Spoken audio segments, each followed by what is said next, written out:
Let me start by getting you all to stare into that picture up there. It doesn't matter where it is. Just stare into it deeply for a moment. One of the exercises that we always do when we first arrive are these looking and listening exercises. I see what I see very clearly, but what am I looking at? I see the garbage on the street, but why is it there in the first place? And that begins to take you the longer term agenda. It's there because lack of sense of belonging, there's no capacity to pick it up, and the rest of it. So let's start just with a picture analysis here. And I'm not being fair to you, but nevertheless, this is not about being fair. Stare into that picture and ask yourselves, what's public and what's private?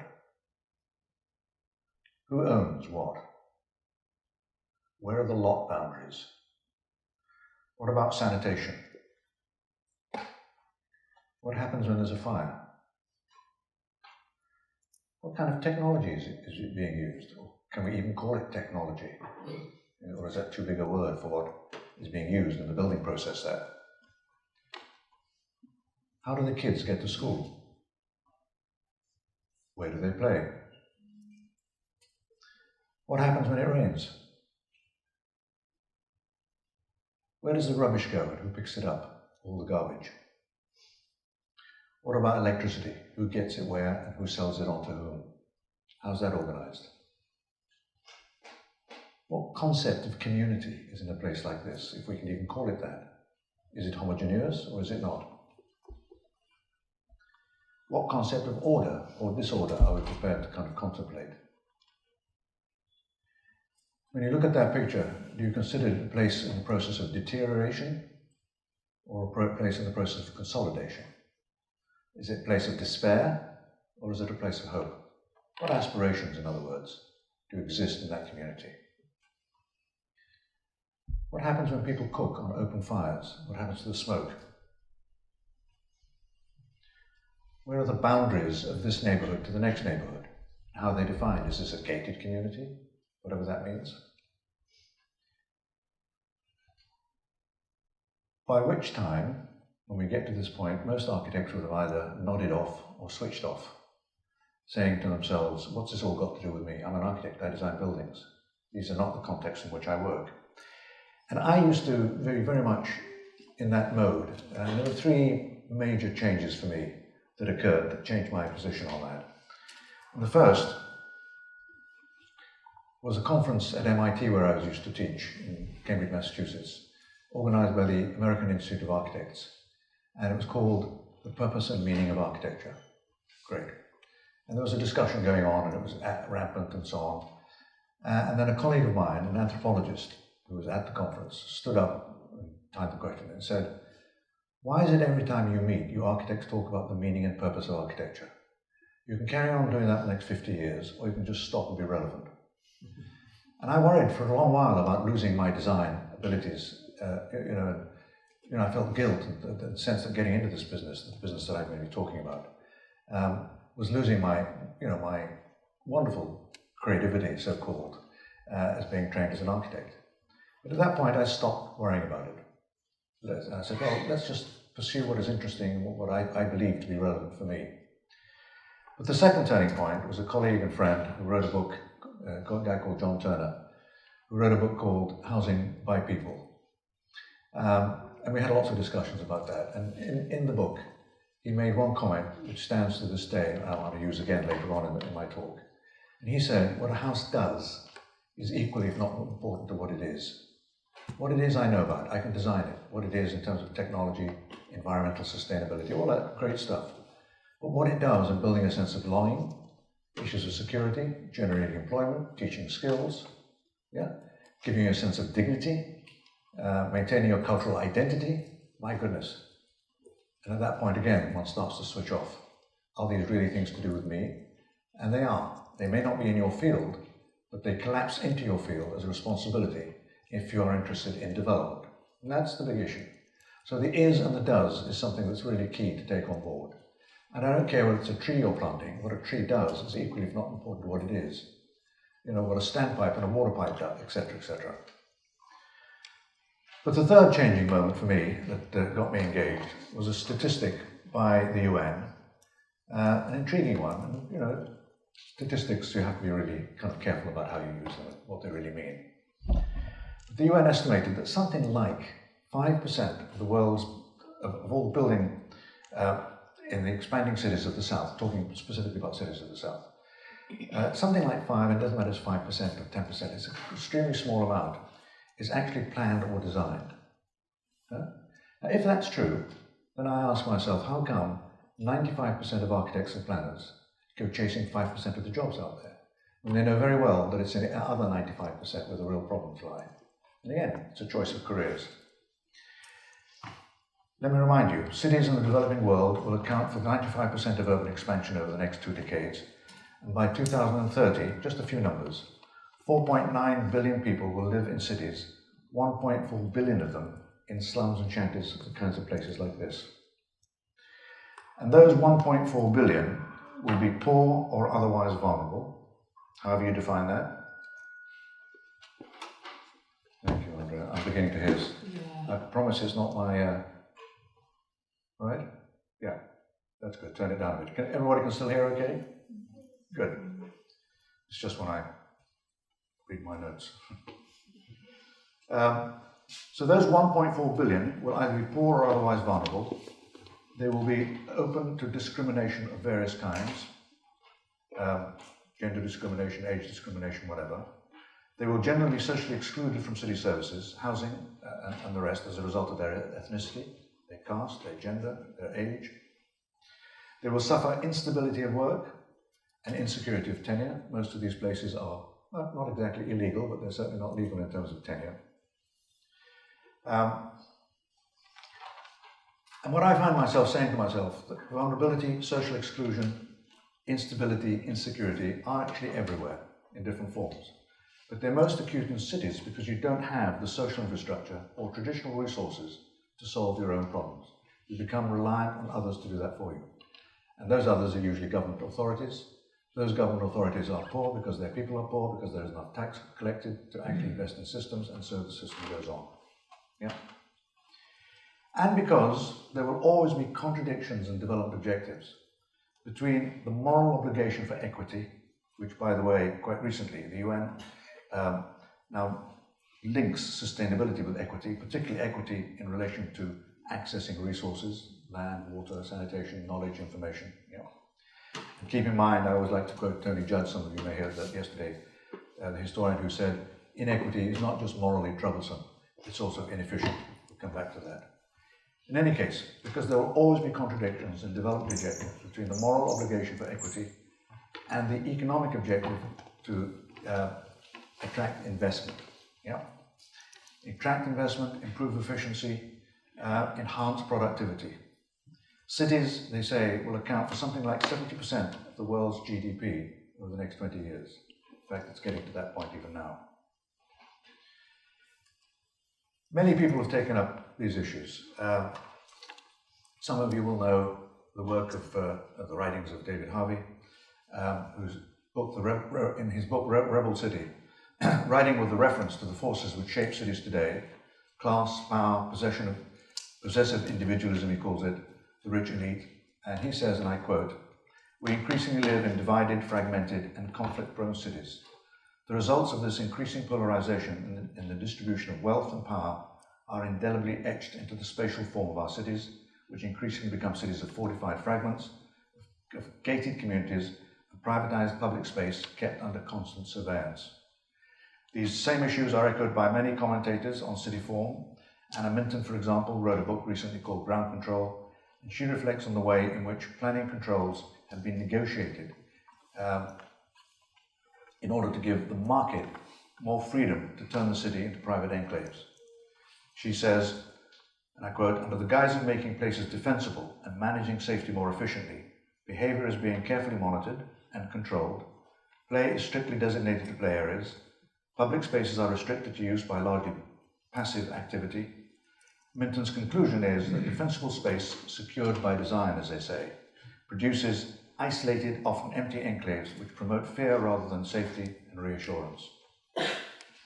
And indeed, the wonderful work that Henrietta Palmer and her colleagues have been doing in relationship to an understanding of the study of the commons in South Africa and elsewhere, and I quote from their introduction to one of their books, again, the same issues, creating the commons and the obstacles that come to that, which are characterized by high densities, lack of access to services, crumbling infrastructure, and social pathologies and vulnerabilities. The social and physical distance from basic and critical services often means that communities are exposed to crime and vigilism. Interesting enough, there was a guy called Arif Hassan, a Pakistani fellow, some few years ago, was doing a kind of study for the Asian Coalition on Housing Rights, looking at a study of Asian cities largely, Beijing, Pune in India, Chiang Mai, Phnom Penh, Karachi, and a few others, to look at processes of social, economic, physical, and institutional change. He wanted to understand how these shaped cities and what they meant in terms of communities. And he concluded, the conclusions were interesting, quite obvious, poor communities are being evicted to make space for elite developments driven by foreign investment. Due to relocation, transport costs and travel times has increased, particularly for the most vulnerable. Incomes have been further adversely affected because women can no longer find work close to home. Informal settlements have densified to take up the extra population, and therefore conditions in settlements have actually deteriorated and not improved despite all the help. In their drive for foreign investment, and the nexus, that's the relationship between politicians, bureaucrats and developers, has strengthened, and therefore zoning regulations and bylaws, all these standards, have become easier to violate in the interests of capital, not in the interests of people. In Karachi, he gives a lovely example, which for me is like a metaphor. In Karachi, like many other cities, it was a beachside park was built. Great, everybody says, you need public open space for recreation, for play, and that sort of stuff. But they have removed the hawkers and small traders, evicted them, the seashell traders, the informal performers that used to be on the edge of the park, to clean it all up. We see that so often as an objective of city development. And replace these with expensive food outlets, which the poor can't afford, because they charge a small fee to go into the park. So effectively, it became a gated and isolated community. The park, for me, like so much of other city planning, represents an ideal. That sort of, if you like, single vision of what cities should be like. This kind of ideal is an expression of expulsion, because you have to remove people to achieve it. It's all about eviction and exclusion, and mostly directed at the poor and most vulnerable. The World Bank, don't worry about that statistics. The issue goes on quite rampantly. The Indian Minister of Housing, for example, and Development said in his 2021 master plan for New Delhi will be guided by 3 priorities, and I love these priorities. One is obliterating the slums, which is great, given that, especially since something like 60% of the city's 15 million population live in them, places like this. Taming traffic, great, can't say no to that. Developing Manhattan-style skylines, all height restrictions will be lifted except in a few historic districts. This is a vision of the progressive city that attract investment and so on. And evictions are rampant everywhere, and I want to mention particularly evictions because it's something I want to come back to later on when we talk about the ethics of our intervention. 400,000 people evicted in Beijing in preparation for the Beijing Olympics some years ago. Yeah? 700,000 in Zimbabwe's Operation Clean Out. Again, that wonderful terminology of clean-outs. In Cambodia, more statistics and the rest of it. And it's not just a third world thing, not just a developing countries thing. There's a book recently called Evicted, Poverty and Profit in the American City. And they were taking Milwaukee as an example, as a case example. And they came to the various conclusions. Thousands are put on the street in the interest of attracting capital investment and development. Women most affected, especially single mothers, because they are paid least, and have the burden of work and as well as childcare at the same time. Evictions damage children because you're displaced from schools and from friends and therefore your community. Your benefits are cut because notices are sent to the wrong address because you've already moved. And the whole issue of community becomes very doubtful as an ideal because communities become disrupted as people become disrupted. So it's just, ask yourself about the transfers as such. So what does all this mean insofar as us? All right, it's all very well. This is just context of themes, context of issues, for us just to keep in mind. But the question for us all, the question for me, so what? So what does this all mean? And for me, there are three things to think about, or three areas of consideration, if you like to call them, every time we intervene. How do we decide how to decide where to intervene? Big question. And the first area is all about ethics. And it's an interesting one, the ethic debate, because it actually sometimes gets in the way of creativity. And when it comes to ethics, I want to kind of focus on 3 points. The first is complicity. We had this debate at the Royal Institute of British Architects some time ago about whether or not we should be actually considering ethics in the context of our interventions in urban areas. 3 things to think about when it comes to ethics. The first is about complicity. Yeah? The statistics I gave you, the 400,000 people evicted in Beijing, all right, were we complicit in that or not? Were the architects who designed those buildings complicit or not? Complicity is interesting because it actually has an interesting definition in the dictionary. It says, partnership in an evil act, which it clearly wasn't, was not an evil act. Yeah? That's the Oxford Dictionary in 2014. Or involved with others in an activity that is unlawful, which it wasn't, or morally wrong. And there lies the ambiguous kind of thing, ambiguous issue. Yeah? Being a party to something illegal or morally wrong, e.g. evictions. Are we complicit in that? And the debate at the RIB was interesting because some people said, no, I'm an architect. You give me the site, you give me the client, you make the money, I design buildings. The way in which the site is acquired has nothing to do with me. And others said, no, you do have now a role in that. You cannot no longer say, this is none of my business. Not in urban development, at least. Big issue. And the group that I was talking to was divided on that. And then I ask you, Louis Kahn, very famous architect, the Dakar Parliament, wonderful buildings. Yeah, absolutely great. But it consumes something like the entire gross national product of the year to build.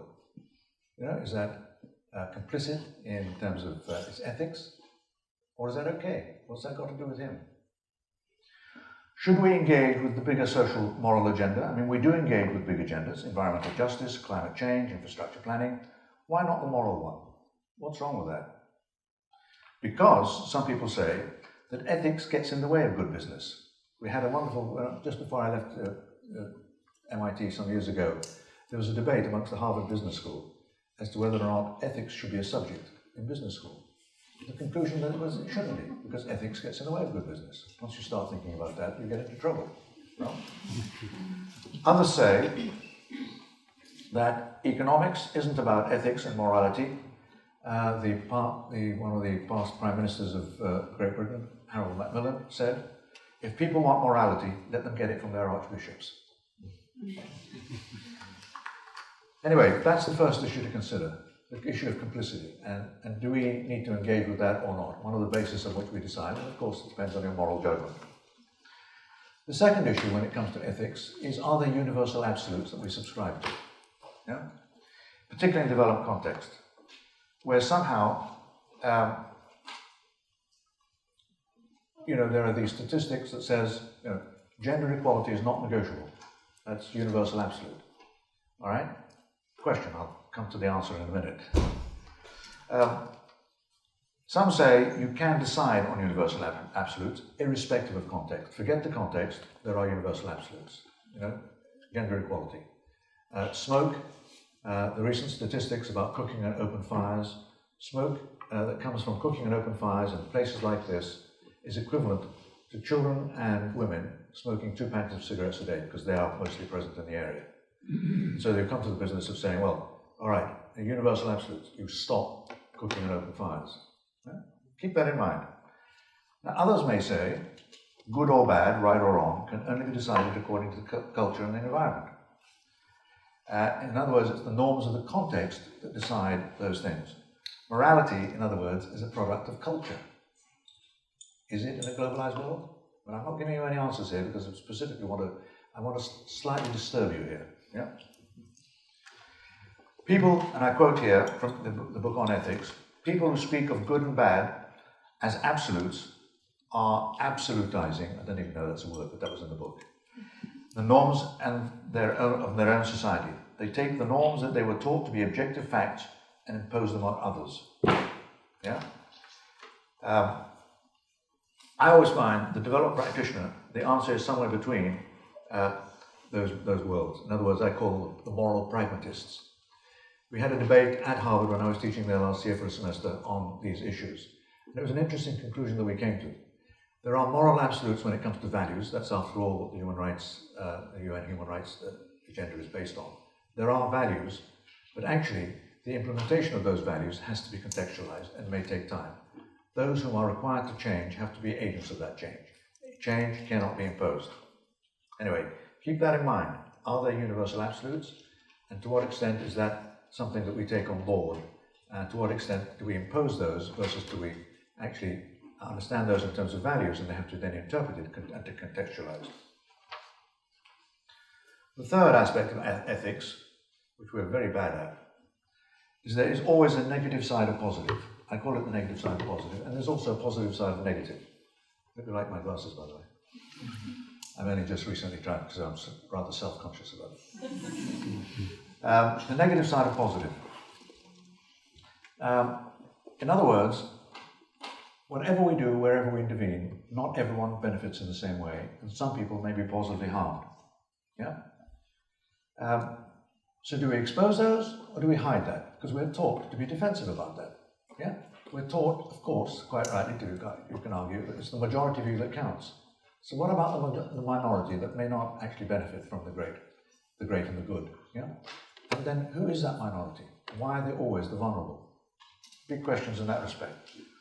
So the anthropologists in their code of conduct always have the negative side. In other words, they do expose that.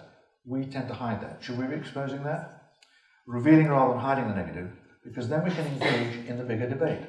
Yeah? We can begin to make a difference, not just as architects, not just in our discipline, but socially and politically as well. I would prefer to do that, or is that, again, taking us outside the bounds of our architecture?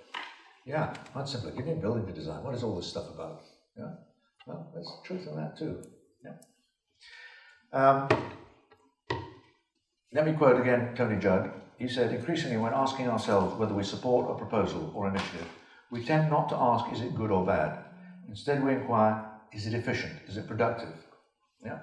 This propensity to avoid moral considerations, to restrict ourselves to issues of profit and cost, economic questions, in the narrowest sense, is not an intrinsic human condition, he said. It's an acquired taste. And I find that a really interesting aspect of things as well. But there's also the negative side, the positive side of negative. I had some students of mine working in Bosnia some time ago after the conflict. And one student was working for the British Red Cross. And they were trying to improve the housing conditions. And they came across a big barrier. And it was basically a mafia-type person who ran the community. And what the guy wanted was his house built first. And it wasn't just a house built. He wanted it with Palladian columns and all sorts of, basically a palace. And the question was, do we engage with this guy, or is this corruption? And in the end, they did. They co-opted the fellow. They built him his house first, and it opened up all sorts of possibilities. So I call that the positive side of negative, because you're on dodgy ground. Let's put it that way. A key to all ethical considerations is our understanding of the structure and organization of community, which is my second theme to think about when deciding interventions. It's all about the life and organization of place, recognizing the intelligence of informality, which we find in the streets of anywhere, and building on it. And I always like to think that we recognize the need for at least two levels of organizational structure that coexist in any community, emergent ones and designed ones.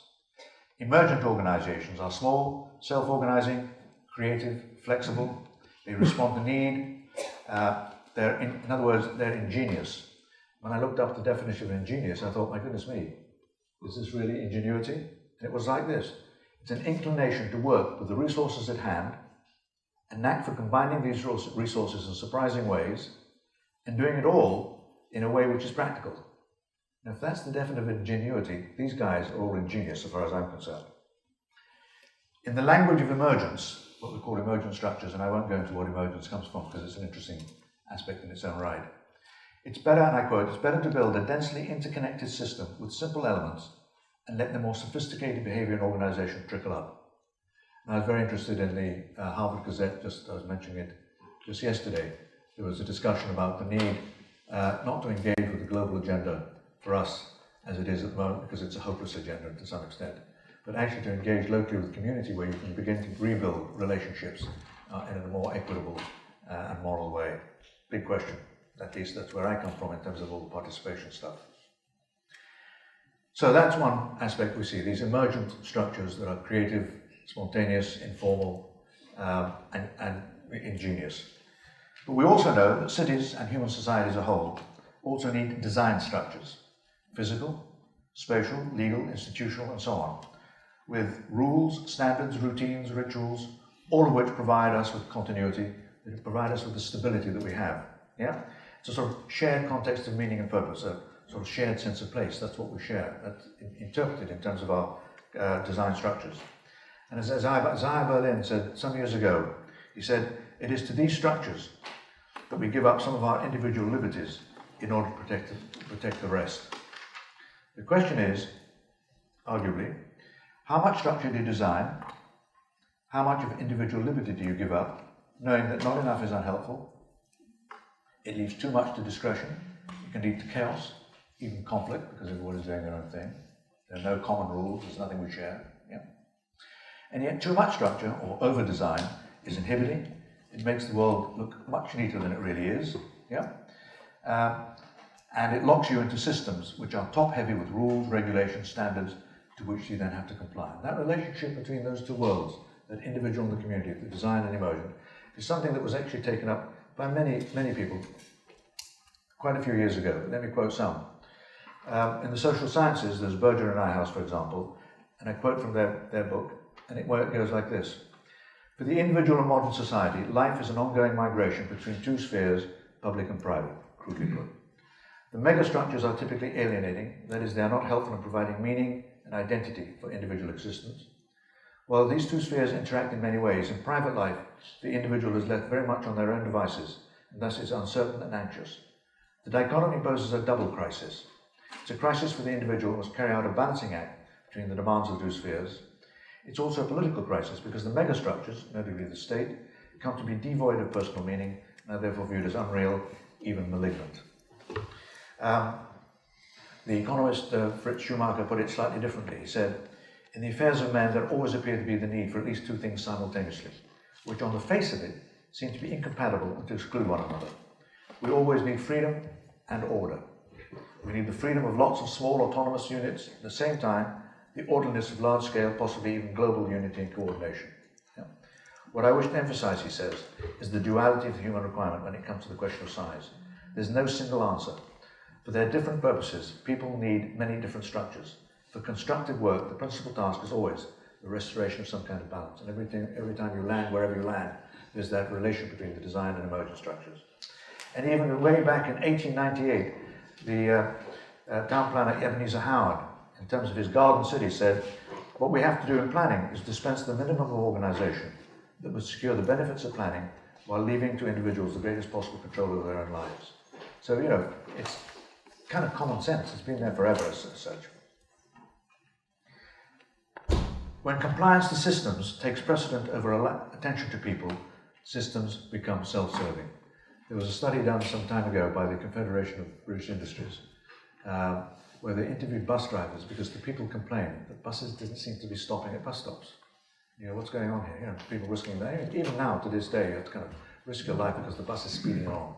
So they did this interviews with everyone, and the resounding conclusion from the bus drivers was, how can we stick to timetables if we have to keep stopping for passengers?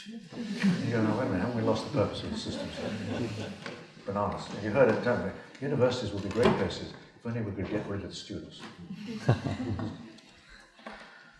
So that's the second area of consideration, and very much one that gives us an understanding of our ethics when it comes to deciding interventions.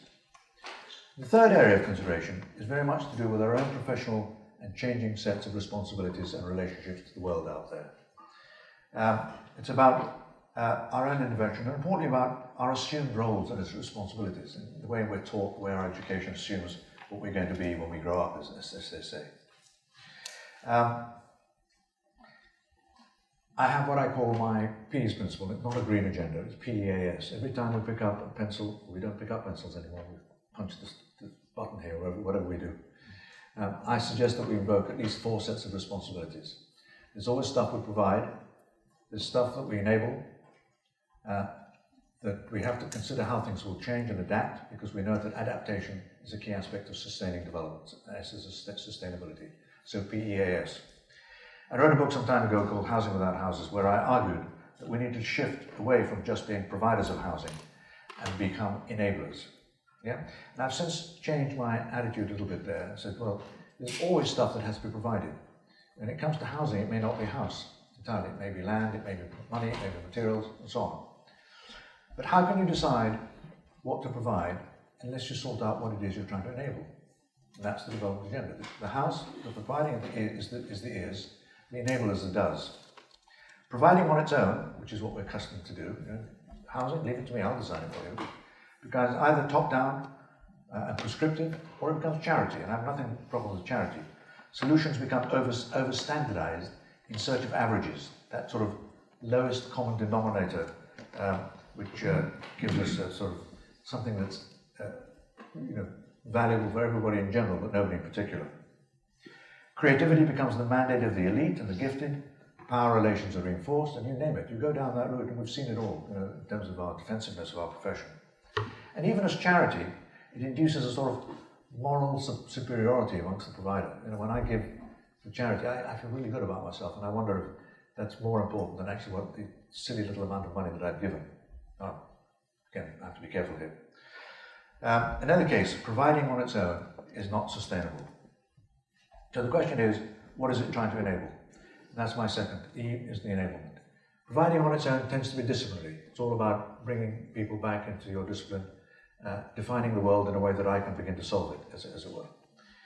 When you can't talk about enabling, that's the does bit, tendencies for it to become interdisciplinary. Because if a house is supposed to be enabling sense of identity, employment, income generation, suddenly I'm talking to economists, anthropologists, human rights lawyers, it may well be in terms of security. Not that I need to become all of those things, but my coalition team has a very different shape. I'm used to working with engineers and quantity surveyors as architects, or with planners sometimes. But actually, what about all these other professions? Do they interfere with my creativity or not? Do I get them out of the way so that I can continue with my work? It becomes interdisciplinary. When we think about enablement, there are at least 4 categories of enablement to think about. There is community enablement, which is about capacity building, which is about producing variety, increasing one's options, and that sort of stuff. Political enablement, which is about standards, removing discrimination. Again, do I get into that or not? Is that my business or not? Question. Market enablement, which is about partnerships, about social enterprises. And then there's design enablement. What does design look like as a process of enablement? Yeah? What does it mean to cultivate an environment of choice and opportunity? Yeah? Encouraging improvisation in search of order. Not the kind of order that restricts you, but the kind of order that liberates the resourcefulness in places like this. Design as a process of enablement mediates power relations and explores new relationships between things, between people and things, between people and people, and between all in the environment. Those are the relations we want to explore. All of which places architects, designers, artists, planners, whatever your background, in a different and profoundly social relationship to people and place. How does that feature in our education?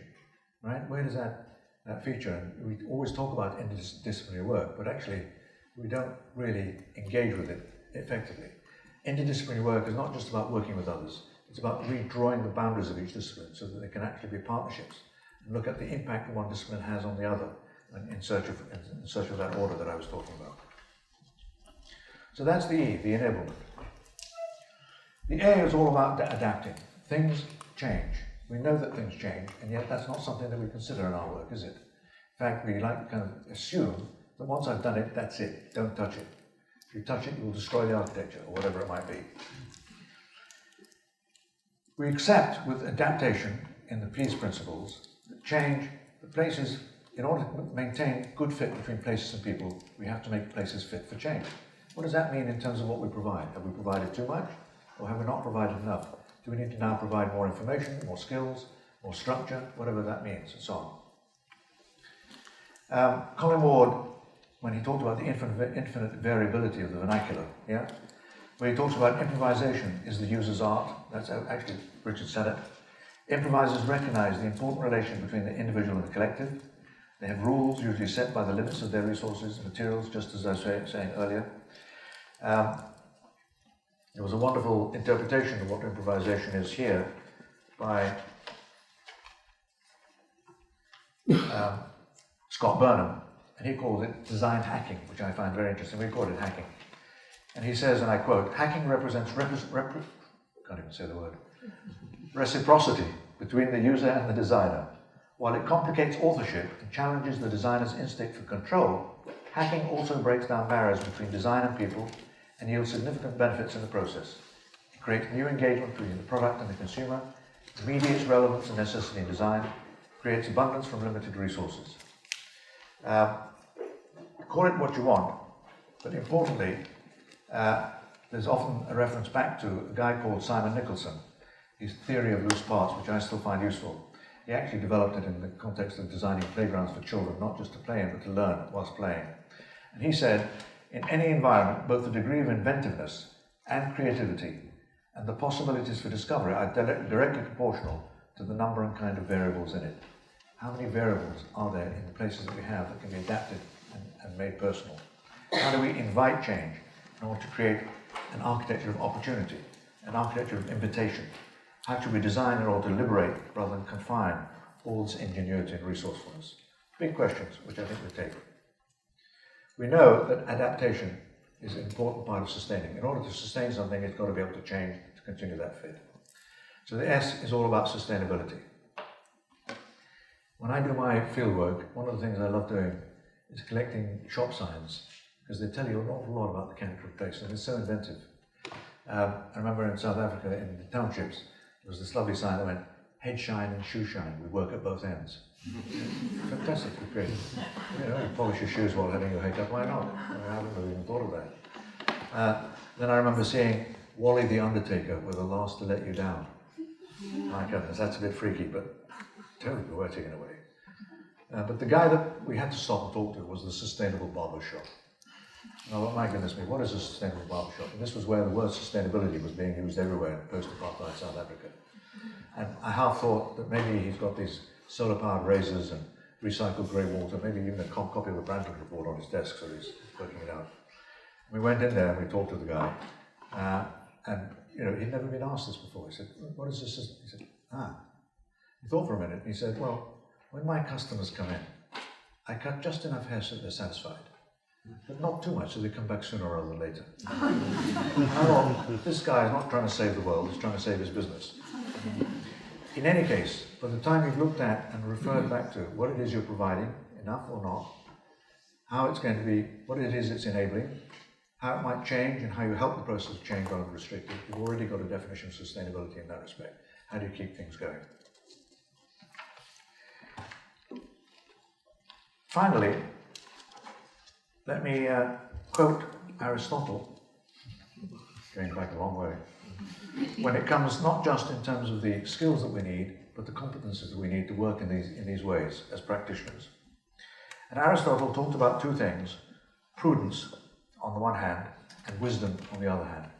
And he actually said that wisdom on its own, and I quote here, he defined wisdom as both scientific knowledge and intuitive intelligence as regards to things that of the most exalted nature.